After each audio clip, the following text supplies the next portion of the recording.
We have brand new testing that you're seeing teased now, and it brings some competition to the space of console benchmarking.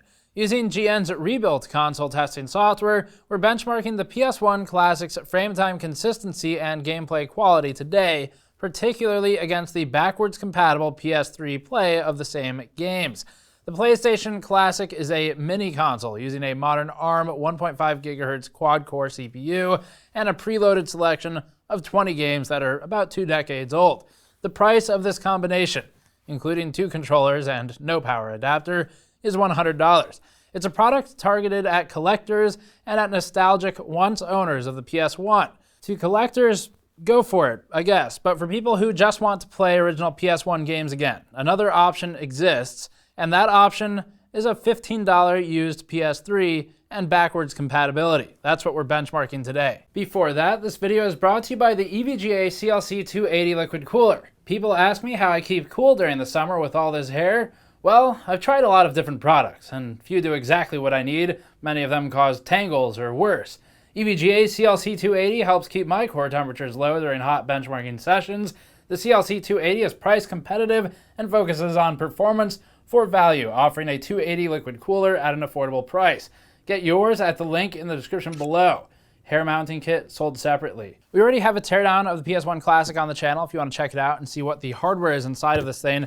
It's very small, but it's playing games that are about 24 years old. So form factor isn't much of a problem because the components inside of it are more or less mobile components. Now, as for alternatives, this isn't the only way, of course, to play PS1 games. The PS1 Classic itself uses an emulator, an open source one. And you can get that emulator if you wanted to. So this isn't the only way to do it, but another legitimate way to play old PS1 games would be basically any PlayStation console, PS2, PS3, for example, used for a lower price than you could get this. So if you get the PS3 used, it's about $15, $20, something like that, depending on where you are. And it too can play PS1 games. So we just need to look at which one is the better solution if all you care about is playing those games in as close to the original experience as you can get. Because even though this looks like a smaller version of the PS1, it is very distant from the original experience, as is the PS3 emulating. Both are emulating. So if you really wanted the original experience, you have to buy the original console. But no one wants to do that. So we're going to see how close you can get with these two devices. And also here, we're doing testing with a new frame time overlay approach for console games. Who knows, maybe we'll use this elsewhere in the future. But this is important to go over. So if you're not familiar with our previous frame time testing for consoles, we've advanced it significantly since the last time we did this. There's another issue that's especially relevant to the PlayStation Classic. Games with frame times that spike up and down at regular intervals can appear to have a constant FPS when averaged. There are 50 Hz games included on the 60 Hz Classic, which must therefore output frames at different intervals to run at the correct speed. For example, running on the PlayStation Classic, which outputs frames every 16.67 milliseconds, 60 FPS, an NTSC game with constant frame times of 50 milliseconds or 20 FPS would display as AAA, BBB, CCC, and those are frames that are new versus repeat frames. While its PAL counterpart, PAL, with constant frame times of 60 milliseconds, 16.67 FPS, would be something more along the lines of AAAA, BBB, CCCC, DDD, EEEE, FFFF, and so forth, because 50 is a clean multiple of 16.7 and 60 is not. However, depending on the size of the sample window, the game could appear to run at a constant and smooth frame rate on both platforms, as opposed to frame times, which are spiking all over the place. NTSC and PAL are technically standards for color encodings, but they've become synonymous with refresh rates, which are generally 60 Hz for NTSC, North American, and 50 Hz for PAL. It's not much of an issue anymore, but historically has caused problems with porting games, since the easiest way to convert NTSC-developed games for release in PAL regions was to just slow them down.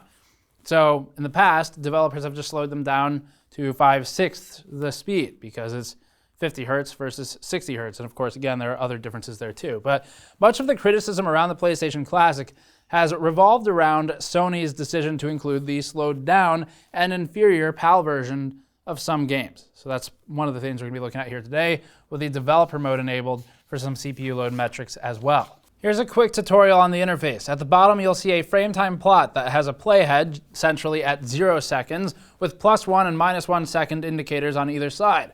The line graph is a frame time metric presented in increments of 16.7 milliseconds, as we're working with a 60 FPS capture and a console that outputs 60 FPS. Ideally, the frame times are perfectly flat and consistent. That would be a good experience. And for perspective, 16.7 will be 60 FPS, 33 is 30. The reported values must cleanly be divisible by 16.7 milliseconds, as that is the maximum baseline capture speed. The top left of the interface shows the frame time of the frame currently being displayed. If you ever see this jump significantly, it is likely that you will also notice a stutter in gameplay. That's all we're doing for now. We'll expand more on this later, but let's start testing with GTA, then Ridge Racer, and then Syphon Filter. With GTA gameplay testing on the PS1 Classic, we see that the frame time plot bounces rapidly between 50 milliseconds and 60.7 millisecond deliveries. For perspective, 60 FPS would be 16.667 milliseconds constantly, with no deviation from that output. In this output, at 66.7 milliseconds, we're getting a new in-game frame for every 4 frames of video playback, meaning that we get 3 repeated frames for every new frame.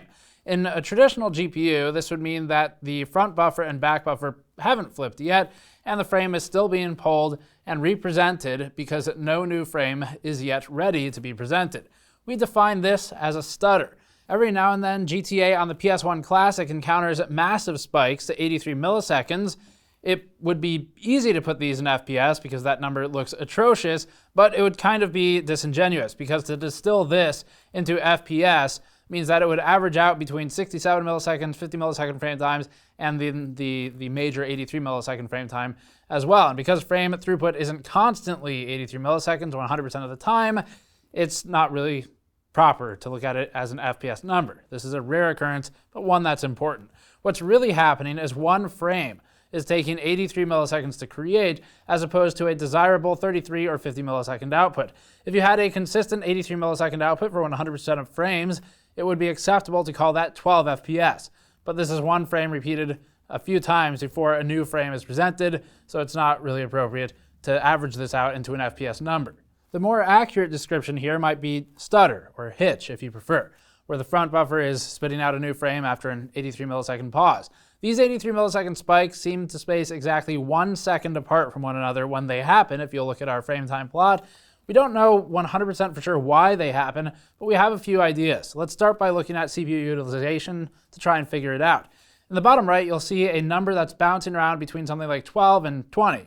That's a percentage, and it's the CPU percent utilization. It does not appear that we're running into any kind of strain on the CPU, even during these spikes. We don't have a firm conclusion of why this happens, again, but our summation is that this could be a CPU timing loop or timing synchronization issue between the internal clock on the modern PS1 remake and the original PS1, where the modern equipment may be more accurate and is self-correcting. Another theory that we'll get into in a moment is NTSC versus PAL. And anyway, we get 1 new frame, 3 repeat frames, 2 new frames, and 3 repeat frames, and then cycle. The result is still a 1:2 ratio. It just seems like there's a synchronization issue that resolves itself at the end of a 1 second interval, as illustrated in the pattern shown earlier, where we dip to 2 steps down to 16.67 milliseconds. For good measure, we also rewrote our software to divide against a 20 millisecond interval instead of 16.67, better matching a PAL output. And that resulted in similar behavior being shown, just at slightly different intervals. Given that the behavior repeated in both instances, and having confirmed through Richard Ledbetter's articles that the device outputs at 60 Hz, we believe that this is a synchronization issue between a 50 Hz game and a locked 60 Hz device. We were able to validate this issue of stutter output visually by stepping through the video frame by frame. This is an objectively poor experience. Much of it is to do with a 50 Hz game on a 60 Hz console. The PS3 emulating the PS1 is on the screen now. You'll instantly notice that the line is now perfectly flat, which is how a console should always look. That's the whole point of a console. The point of a console is that it's a single set of hardware that allows for a consistent experience and hopefully consistent frame rate, because the game developers know what they have to work with. On the PS3, the experience is superior than the PS1 Classic. It's still 50 milliseconds, so that's not great, but we can actually average this one out to FPS, as it's a flat line the entire benchmark. The average FPS for GTA on the PS3 is about 20, which just isn't a great experience on either device. The PS3 doesn't run into the same issue of frame time spikes because it's a native NTSC version of GTA. Remember, the PS1 Classic is preloaded, so you can't choose the native NTSC version of the game. You can force it into NTSC mode via the dev console, which we did, and that helps a bit, but you'll still get more frame time spikes than on the PS3. The PS1 Classic also seems to undergo corrective spikes downward following the spikes upward, as if trying to maintain a target frame time. And again, we have footage of NTSC forced on, and you see some similar behavior. So it doesn't really solve the issue because it's not the native version of the GTA NTSC game. Next is Ridge Racer, which runs NTSC on both devices. We tested both demo mode and an actual race, with demo mode showing the PS3 at 33 milliseconds flat for 100% of the race. The end result is easily calculable into FPS, as it's fully consistent at 33 milliseconds. In terms of frame rate, we're looking at 30 FPS average for Ridge Racer. Throughout the whole demo, there was one 2-interval spike up to 66.7 milliseconds on the PS3 in the middle of our 2-minute capture. There was another single spike to 50 milliseconds at around 1 minute 45 in our capture, but neither of these is particularly bad because it's not a consistent issue. On the PS1 Classic, we observed spiky behavior at 33.3 millisecond baseline, deviating from the baseline to hit 50 milliseconds, then 16.7 milliseconds correctively after that. At 33.33 milliseconds, the frame output behavior is summarized as hit, miss, hit, miss, hit, miss for frames, where a hit is a new frame and a miss is a replayed frame. That's normal behavior. That's what you would expect for 30 frames per second, given that there are 60 frames in the capture file. When we encounter one of these spikes, distanced exactly 1 second apart from one another, the pattern changes to hit, miss, miss, hit, miss, hit. The net is 0, and it seems like the device is struggling to maintain a target frame time and correcting upon those spikes. Like the PS3, there's still the occasional big spike, like at around 33 seconds in our test, which we can show, where we hit 67 milliseconds briefly, then start a holding pattern at 50 milliseconds for an entire second, then again for another entire second. This is not good. It's a big change in frame rate fluidity, it's for a long period of time, and it impacts gameplay negatively. We can play these side by side for a nearly perfect comparison versus the PS3, just to help make those differences more tangible. There might be some model changes because it randomizes the cars, but this happens consistently and across multiple passes. The PS3 provides a better experience, once again, while the PS1 Classic runs choppy in frame time consistency. Finally, looking at CPU utilization, the PS1 Classic self-reports a utilization of about 30 to 34% average, with occasional spikes to 34% utilization. We're far away from using all of the CPU. For the record, the non-demo mode gameplay also exhibits the same behavior on both devices. We can't synchronize these as easily, naturally, but the PS3 remains consistent in its frame times, while the PS1 Classic, again, bounces around regularly. Syphon Filter was a game similar in some ways to Metal Gear, but critically had integration of things like fog graphics and fire graphics. There was a time when these were special. The PS1 original console, in all of its 33 MHz glory, had a dedicated solution for fog processing, and that was a big deal. Syphon Filter was to fog rendering what Battlefield is to real-time ray tracing. It's sort of leveraged as a technical demonstration of what the device is capable of. Putting the Fire demo side by side with the PS3, we see that the PS1 Classic again encounters positive and negative spikes ranging between 16.7 and 67 milliseconds. There are occasional spikes to 67 milliseconds that aren't zero-sum, like around the 23-second mark in the demo, and these don't self-correct. They appear to just be straight dropped frames. This is also repeatable behavior between multiple runs. The PS3 handles this demo at a fixed 50 millisecond frame-to-frame interval, which is what we would expect. Neither is a great experience by standards of what we would really want on modern hardware, but the PS3 is doing a bit better. CPU utilization on the PS1 Classic, demonstrated in this clip, runs closer to 47 to 50% load. That's high when considering it's a 24-year-old game running on modern hardware, but the emulation is likely the most abusive part of the game's execution, and that's why we see that high load. Also, it's still not the best CPU in the world. Gameplay exhibits the same behavior on both devices for Syphon Filter. On the PS1, we again see regular spikes and corrective dips, and on the PS3, we see a flat line at 50 milliseconds, and that's for real gameplay, not just the demo, so it's validated. Now, as for the PlayStation 1 Classic versus the PS3 is cheaper, and it provides technically a better experience in just about every benchmark we did. Worst case is it's about the same. So if you just want to play PS1 games, and you want to do it on a PlayStation console, buying an older console used would probably make more sense. Just make sure it's backwards compatible, because some of the newer ones aren't. As far as other options, of course, there's the digital marketplace. That makes things easier. But otherwise, the main reason to get something like this is if you really want collectible value, I suppose, would be why you'd get it. It's small, it looks like the original PS1, and if you just like to have everything Sony or everything PlayStation or something along those lines, then this is a bit smaller and a bit more appealing than a gross PS3 that you buy used for $15 on eBay. So there is appeal there.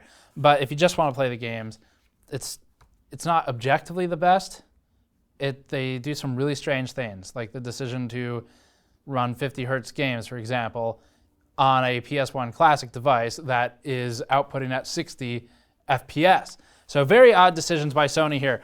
As for the rest, one more note here on FPS. FPS is an averaged number of frames rendered per second over an arbitrary window of time, which becomes a problem when it's used for live updated counters in the corner of the screen or FPS over time charts. When an FPS overlay says 60, what does that mean? When an FPS over time chart spikes down to 10 FPS for a single reported frame, what does that mean? The FPS at a precise moment in time is most likely to be calculated by counting the number of frames delivered in the previous second. But what if no frames have been delivered in the past second?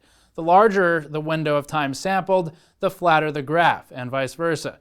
Calculating average FPS over any length of time, by definition, smooths out the frame time spikes. The best and most consistent way to use frame rate data is as an average over the course of a longer test, but even that has limitations. We do this for CPU and GPU reviews, and again, you can start doing things like percentile math. You can take 1%, 0.1%, that helps significantly and makes the data pretty usable. But even still, there are flaws, as we've shown with our Far Cry 5 testing with the 9600K, for example. So FPS is an excellent and extremely useful metric. It's important, a lot of people understand it, and it's easy to work with. But also for these console tests, we're probably going to stick to frame times because we're typically comparing two devices. The biggest problem with frame times is that you can't really compress it into a big bar chart with 30 devices like you can with frame rate. So that's a major benefit for frame rate, but for two device comparisons, we're probably going to push pretty hard for frame times in our console testing. Anyway, that's it for this one. So let us know what you think about this thing. Like if you think it's actually worth it, for example. Post a comment below about that. We're curious to see what you think. Otherwise, subscribe for more. As always, go to patreon.com/gamersnexus to help us out directly, or you can go to store.gamersnexus.net to pick up a shirt like this one or any of our other products. Thank you for watching. I'll see you all next time.